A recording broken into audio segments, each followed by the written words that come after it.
সম্পূর্ণ চট্টগ্রাম শহরটি দেখা যাবে এই ভিডিওতে। তা বামে পাশের শেষ অংশে দেখা যাচ্ছে ওটা হলো পতেঙ্গা বিচ, আর ভিতরে যে নদীটি ঢুকেছে এটা হলো কর্ণফুলী নদী। তার পাশেই হলো সিপোর্ট, যেখানে মাল খালাসের কাজ চলছে নদীর তীর ঘেঁষে। আর তার ঠিক পিছনে একটি উড়াল সেতু আপনারা দেখতে পাচ্ছেন, যেটা পতেঙ্গা হতে শহরের ভিতর দিয়ে প্রায় 16 কিলোমিটার গিয়ে লালখানে গিয়ে শেষ হয়েছে। আর নদীর ওপারেই বড় বড় যে বিল্ডিংগুলো দেখা যাচ্ছে এটা হলো আপনার বাণিজ্যিক এলাকা আগ্রাবাদ। আর পাশেই একটা বড় পুকুর দেখা যাচ্ছে, এটাকে ডেবা বলা হয়।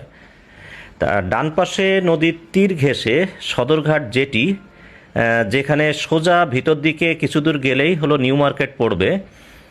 আর সদরঘাটের পরেই হলো আপনার ফিরিঙ্গি বাজার, মূলত মৌসুমি ফলের আড়ত। আর তার ঠিক ডানে আস্তে আস্তে আমরা যেটা দেখছি, এখানে গেলে হলো ফিশারি ঘাট। আর ভিতরে আছে আপনার খাতুনগঞ্জ, আসাদগঞ্জ সহ আরও পাইকারি মোকাম। আর দূরের শেষে আপনারা দেখতে পাচ্ছেন এটা হলো সেই ঐতিহ্যবাহী কর্ণফুলী ব্রিজ, যেটা পার হয়ে যেতে হয় আপনার বান্দরবন সহ কক্সবাজার। আবহাওয়া ভালো থাকলে দূরে রাঙামাটির সে বড় বড় পাহাড়গুলো দেখা যেত।